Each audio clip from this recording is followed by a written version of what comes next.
Eusko ikaskuntza, udan egoikoetxea.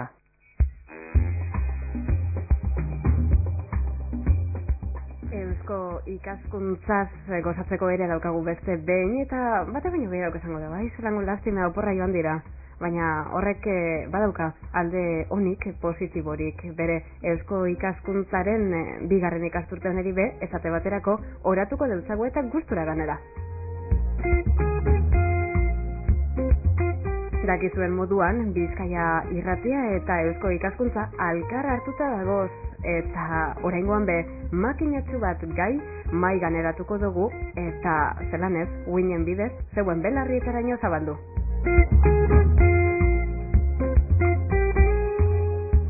Geure artean eusko ikaskuntzako Bizkaiko presidente ordea Jon Kortazar akuilari, oraingoan be, hemen daukagu Jon, ondo etorri.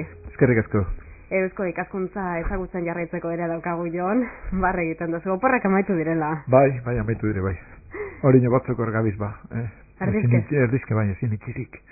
Baina bai, ja lanera. Bai, behar egiteko sasoia da, eta eskerrak, eusko ikaskuntzak makina bat proiektugaz jarraitzen da, proiektu asko baino gehiago esku artean, eta horrek guzti horrek jorratuko ditugu aurten bere ikasturte honetan bere, ze bigarren ez gatoz alkar harturik ez Jon? Bai, benetan eskerrak eman behar dute Bizkaia irratiari, ze usteot, alkarrekin lan egiteko beta edarra mota euskula, eta, zeuen meritua da, eskartzen da.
Oraingoan, Bizkaiko uriburuaren eta literaturaren arteko harremana da aztertuko dana. Horretarako ziuma prest baino prestago daukazue. Bai, baina egia esateko esan beharko nuke simposionaren asmo hau Bilboko udalak aurrera eroaten dala. Guk badaukago Bilboko udalarekin hitzarmen bat eginda, eta urtero egiten dugu simposion bat. Hau da, 12. Bilboko historiari buruz, izenburu nagusia Bilboko historia izango litzateke, baina aurten literaturari eskintzea pentsatu gendun. Igez, gerra zibilari, 70 urte eta gero, gerra zibila, gerra ondoa eta gogoratzen duguna, simposion izan zen, eta aurten Bilbo eta bere literatur desberdinak estartzeko modua izan dugu. Hori da. Bilbo eta bere literatura horretarako benetan egitarau zabala, arratsalde baten gonbidatu asko, Jon, zeu ibili zara hemen, Bizkaitik ipiniko dugu begiradea, baina apur bat simposium honetan jorratuko dana, gonbidatu guztia be ekarriko ditugu gogora, apur bat entzuleako katzeko. Bai, batetik hemen proiektuaren lehenengoko oina, izango litzateke, bai euskal literatura da bai gaztelerazko literatura den berrien eta fruktuen azterketa egitea. Baina gero beste idazle batzuk ere izan dira Bilbotik, ez bakarrik egin zan, azterketa hori egin zan, jaldenagoko beste simposion batetan, Bilbo eta Bilboren irudia bidaiariek emona. Baina guk nahi gendun ja ez bidaiarien ikuspegia ematea espadere ja literatura Bilbo gai moduan eta beste literaturatan zelan agertu dan ere aztertzea. Bigarren asmoa izaten da kanpoan nola idazle nagusiak alde batera existea, ez eta hortarako simposiona aurre ikusten dugunean begiratzen dugu inor falta ez dagiela. Inor faltan ez botatzeko moduan, ez eta hortarako ponentzia batzuk neurri batetan enkargatu egiten dira. Edo bintzat nondik norakoak nahiko zehaztu, ezta.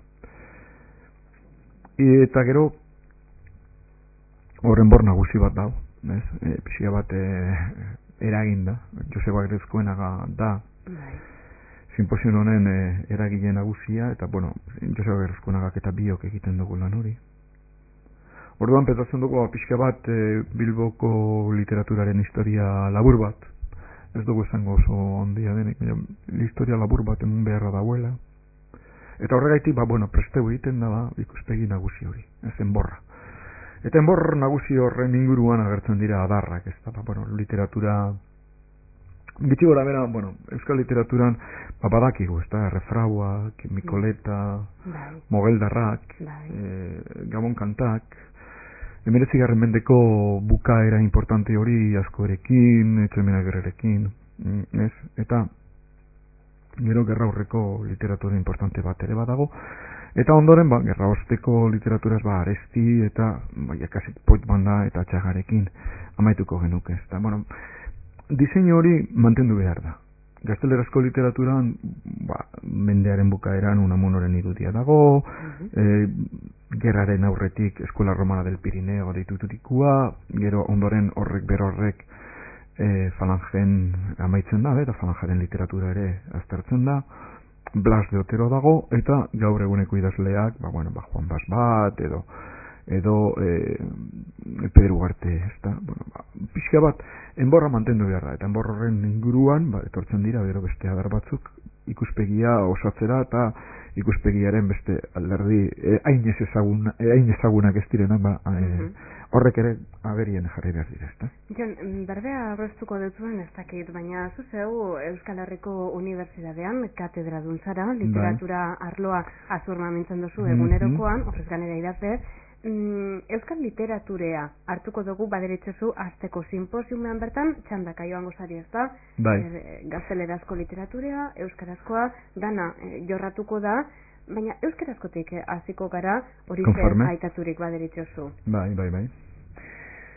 Leheniko behin, esan beharko nuke baita ere, unibertsitate desberdinetako irakasleak bildu ditugula berton, eta hasiera emoteko Josu Bijueskak Deustuko Unibertsitateko irakasleak emongo diola hasiera euskal literaturaren ibilbide honeri. Mikoletaren euskal poesiaren monumentalizazioan aintzindari ditutako aipamenarekin. Jakina denez Mikoletak euskal gramatika bat idatzi eban, euskeraz da erderaz, euskeraz ikasteko gramatika bat, eta horren osagarri poema batzuk sortu zituen, baita ere metodo breve horren atzekaldean erazkin moduan.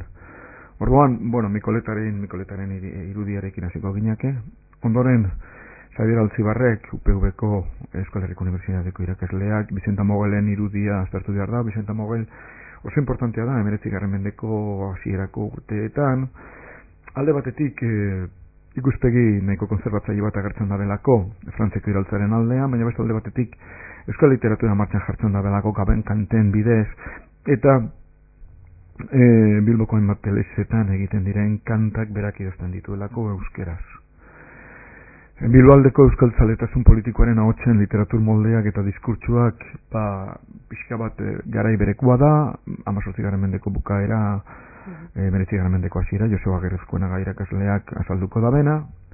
Berriro lehenago Vicenta Mogelen lana aipatu dutzu danean ere aipatzen dutzun hor badagoela, giro ez bakarrik erlijioso bat, baita ere politiko bat, oso importantea, foruen aldekua eta Frantzia iraultzaren kontrakua, eta hori da Josebak aztertuko da bena. Hortik salto egingo dugu, eta pixka bat mende bukaeran zer gertatzen den, batez ere hemen badago pertsona bat oso importantea dena, eta da Resurrección Maria de Azkue.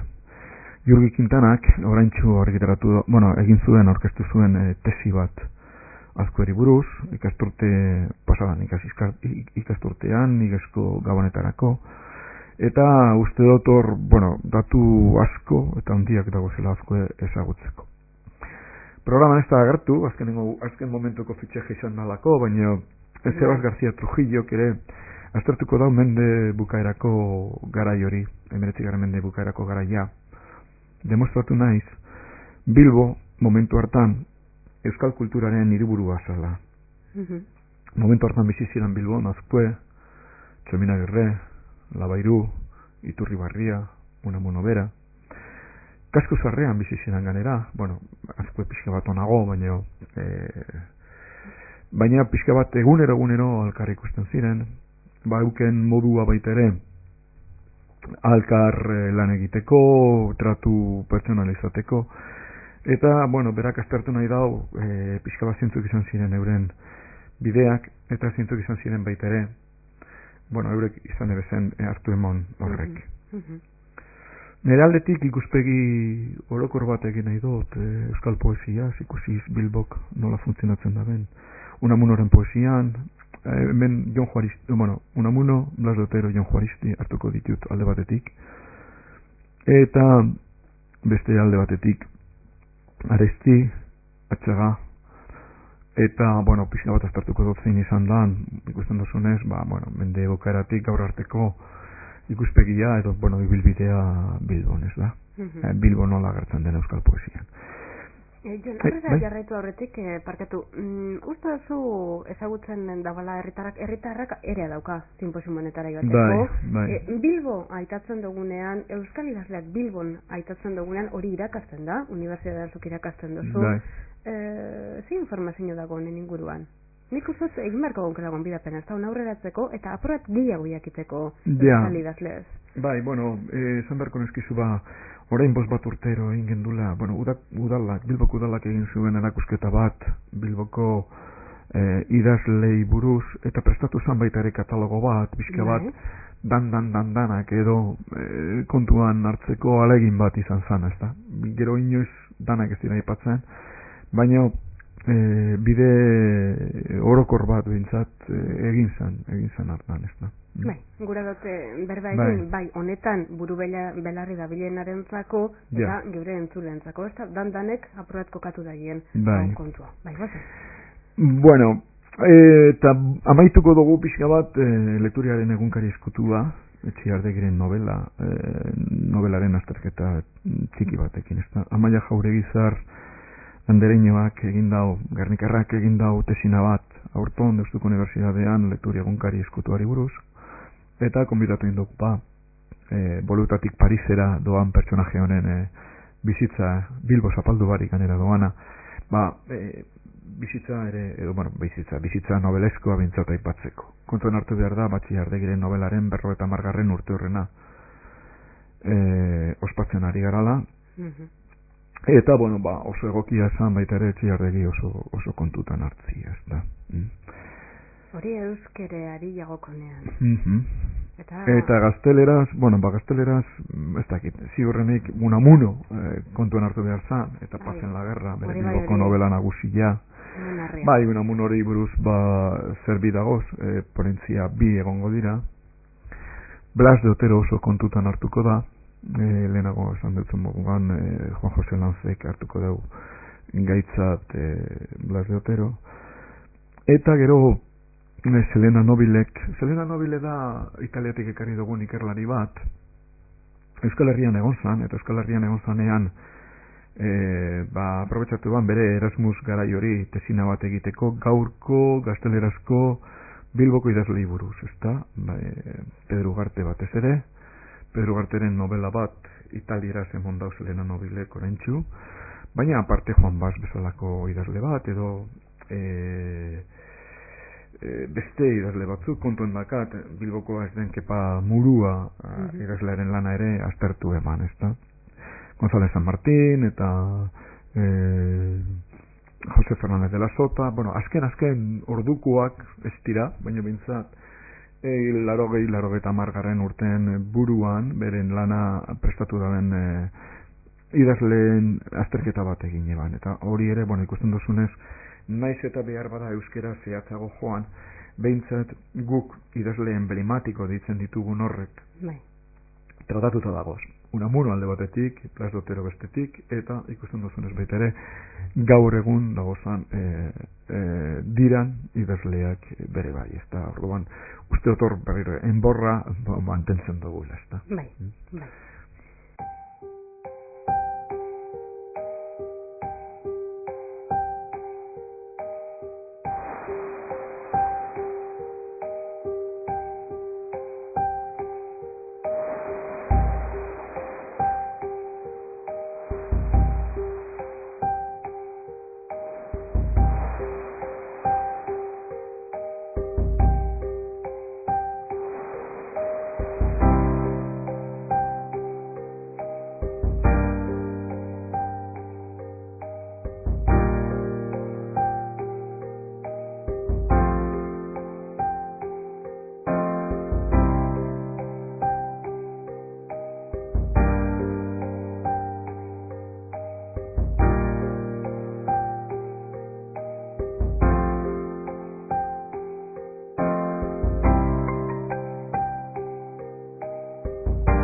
Jon, simposium hau egun bakarrekoa da.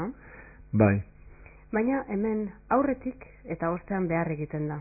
Aurretik aitatu duzu, hemen aukeraketa bat egin behar dela, ardatzak ezarri behar dirala, hemen zeu ibilten zara beharrean, Joseba Agirre Azkoena gobe bai, Eusko Ikaskuntzaren izenean, eta ostean hau batuta geratuko da, ezta? Bai, simposio honek daukan egia esan ez dut ezagutzen beste toki den batetan nola egiten den ekintzarik. Hori da.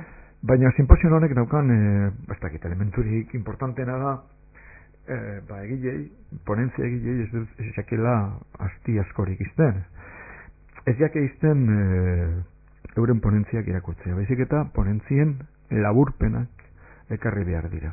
Orduan, bakotxak ordu laurena daka, eta arin batetan eta garbi batetan eta azaldu behar dau berak bere hipotesia zein den, berak zer azaldu nahi duen, baina ez dago azaldu nahi duena, baizik eta bakarrik laburpentso hori, ordu lauren batez, berak nahi dituen argazkiak eta powerpointak eta horrein erabiltzen diren elementu barri horrek erabilita, eta gero idatziz entregatzen dira ponentzia guztiok, eta bide barri eta aldizkarian urtekaria den aldizkari pixka bat zientifiko hontan argitaratzen dira. Liburu ederra da hori. Bai, egia esateko bide barri eta aldizkariaren 18. alea argitaratu da oraintsu. Pentsatzen dugu ia 19. ere datorren urtean hemen biltzen dugun materialarekin argitaratzeko aukera izango dugula, eta benetan usteot pixkanaka Bilbori buruzko enziklopedia bat osatzen ari garala, bide barrita, garala, dingatze, hor bai, egile asko dago zela tartia, bide barrita aldizkari honen bidez, gai joan da, pixka bat Bilbo modernoari buruzko enziklopedia osatzeko moduan eta osan galdetzen dion bere buruari ba. Zeuke, ondo esan dozu moduan, 2006ko azaroan, zemendian egindako 70 urte eta gero gerra zibila, gerra ondoa eta gogoratuen duguna deritxon simposiumeko aktak badago zorbatuta, informazio guztia dago horbatuta, urrengo hau izela itzateke, simposium honetatik ataratzen diran frutuak, Bilbo eta bere literaturak, eta nik behin eta barriro azpimarratu gurako neuke, bai zeuk Jon Kortazar eta Joseba Agirre Azkoenagak esaten duzuen, ezta? Bilbo, bada lauri bat, entziklopedia antzeko bat eukiko dauana. Hori behar garrantzitsua da, eta epe laburera ez, baina epe ertain luzera, hori dokumentazio guzti hori hor egongo da. Bai, bueno, nik uste berriro ez dakit, pizka bat bidebarrietan aldizkariak, egiten da lana benetan iruditzen eta azpidagarria dela, ezta. Bueno, simposionak daukan asmo nagusia da, pixkanaka, bueno, urterik urte da azken batetan, ez, baina gai nagusi bat hartu, zabala dena, kasu honetan, bueno, aurretiaz izan ziren, igez gerra zibila, baina egin dira beste batzuk, Bilbo amestuei buruz, Bilboko proiektuei buruz, beste literatura lan batzu buruz ere egin dira, lore jokoi buruz, bueno, badakit Bilboko hiritarren ekimen sozialei buruz, garbi dago 7. urte horrenak ikaragarrizko garrantzi izan zuela, eta beraz, baina egin dira baita ere etxe bizitzaren giro eta arazoak, beraz arkitektura eta urbanismoak zer egin duen, zer arlo desberdinak eta oso desberdinak, eta oso zabalak eta pixkanaka bagabiz komertzioari buruz, ez? Bagabiz pixka bat Bilbo izan lezakeen irudi bat, beste irudi berri bat osatzen. Alde batetik atzerantza begiratzen dugu, baina metodologia barriak dira. Hasiera batetan egia da, bueno, pixka bat sinposioaren helburu nagusia historia gaia izan zala, eta historiako gaiei buruz lan egitea. Bueno, beste arlo batzuk ere lan izan dira, baina historiak pentsatzen dut pisua daukala, eta pisua izango da bela oraindik. Eta hori, talka joango garala Bilboren historia barri bat, Bilboko historia barri bat egiten, ezta. Orain literaturea, hori da zeuen fokoa? Bai, eta datorren urtean egia esan oraindik ez dugu pentsatu, lehenengoa aurtengoa amaituko dugu, eta datorren urtean zeuri urterik urte pentsatzen dugu, pixka bat abenduaren bueltan biltzen gara berriro, pentsatzen dugu zer proposatu, berriro ingo dugu enborra diseinatu, jentea konbidaten ez dugunak, konbidatu baita ere, parte hartzen, eta, bueno, segia da batzuk, lehenago esan dut moduan batzuk enborraren bidez, bueno, gitxi gora berako diseinu bat ziurtatu egin behar dela, baina gero dei zabal bat egiten da, Eusko Ikaskuntzaren bidez, eta dei zabal hortan, parte hartu nahi da benak, bueno, bateak zabalik izaten ditu, ezta? Eta hori begarrantzitsua da, ezta? Bai, ze simposionak beti alde biok ditu, ezta? Alde batetik, bueno, minimo batzuk ziurtatu behar dira, baina goia noiz joko dugunen ez dakigu, ezta? Jon Kortazar, zuzeu Eusko Ikaskuntzako lehendakari ordezara Bizkaitik besteak beste, kasu honetan Eusko Ikaskuntzaren saioa dago eta bixe darabilgu ahotan, ikasturtea prest dago, aurrez aurre gai asko. Ikasturtea baino gehiago geratzen jako esan 3-4 hilabeteo pixka bat begira, bueno, zertuta daukagu zela, ez da pixka bat beteak, ez? Ze proiektu batzuk badagoz urriaren bukaeran, Deustuko Unibertsitatean egingo dira hizkuntza basko romaneiko buruzko beste jardunaldi batzuk, antropologia eta etnologiari buruzkoak ere egingo dira Berton Bizkaian, eta, bueno, pixkanaka uste dut Eusko Ikaskuntzaren izena basabalduz jongo garala, ezta. Eta horretarako saioa dugu, abize, aurten bere hitzarmena sinatuta gatoz, elkar hartuta gatoz, eta, bueno, hilabetean birritan eukiko dugu, hemen, zitea. Beraz, nik uste dut, datakurreratu ala, zabalduko dugula, hori informazio guzti hori dana dela, zera esango dugu, Bilbo eta bere literaturak simposiumaz gozatzeko erea dagoala, antzeko ekitaldi ez be bai, eta dana dela, batamatek itaunen bat edo beste eukiezkero, zeuen gana jotea errezena. Bai, guk bulegoa zabalik daukagu, Maria Diaz de Aron kalean, diputazioak ere tokitxu bat izten duzku, Maria de Aron 11 lehenengo pisuan, antxe daukagu bulegoa, handago idazkari prestu eta fin bat, Dolores Sosa, eta, bueno, berak bere, bueno, izan litezkezen aldera guztiak, erantzungo ditu. Basparan telefonoa ere emongo dugu, beratzi lau bi, 5-2-8-7 hango telefonoa, eta korreo elektroniko erabili nahi izan ez gero, Bilbo, hau pixka ban, naztu zegoa da, baina Bilbo, abildua, eusko, gidoia, ikaskuntza.org da hango emaila. Bilbo, abildua, eusko, gidoia, ikaskuntza.org. Ez da gualpiderik. Ba ez gotentzat. Bueno, alantzea dugu ikasturtea, Jon Kortazar jauna, eskerrik asko. Zuoi, emondako laguntza egitik, eta, en fin, gugan izan dako konfiantza egitik. Laster arte. Zuk nahi duzun arte, eskerrik asko.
Eusko ikaskuntzaren bidez, gaiak asko baino gehiago jorratuko ditugu aurten bere gaurkoa lehenengo saioa izan duzue. Hilabeteko lehenengo egoaztenetan eta azkenengo egoaztenetan etorriko gara, honaxe.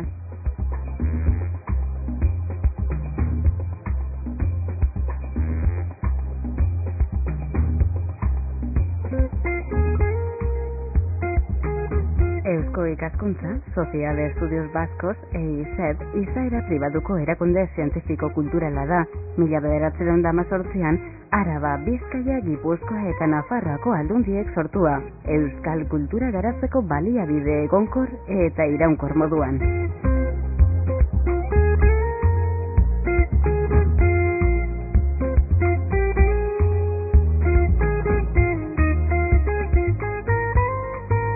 Eusko ikaskuntza bazkideek osatzen dabe eta horrek mundu guztian zabaldurik, zail zientifikoetan baturik egiten dabe behar. Euskal Autonomia Erkidegoan, Nafarroako Foru Komunidadean eta Ipar Euskal Herrian ezarpen ofiziala daukan diziplina ugariko zientzia erakunde bakarra da Eusko ikaskuntza.